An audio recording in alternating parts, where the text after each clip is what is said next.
નામ હિરેન સોલંકી છે। હું જામનગર મહાનગરપાલિકામાં વર્ક આસિસ્ટન્ટ તરીકે ફરજ બજાવું છું। જામનગર મહાનગરપાલિકા દ્વારા રનોલ તળાવમાં એક નાનકડું પક્ષીઘર પણ આવેલું છે।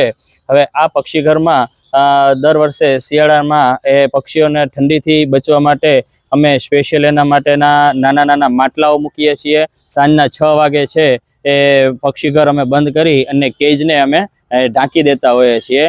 અને સાથે સાથે એના ખોરાકમાં પણ એ થોડો ફેરફાર કરતા હોઈએ છીએ। અત્યારે સિઝનલ ફ્રૂટ આવે છે, બીટ છે, પાલક છે, એ પણ પક્ષીઓને ખોરાકમાં અમે વધારો કરતા હોઈએ છીએ।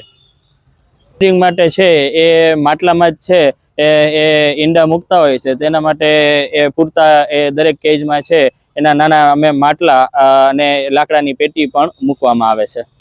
આ પક્ષીઘરમાં અંદાજે બધા પક્ષીઓ ભેગા કરીએ તો 600 થી વધારે પક્ષીઓ અહીં આવેલા છે।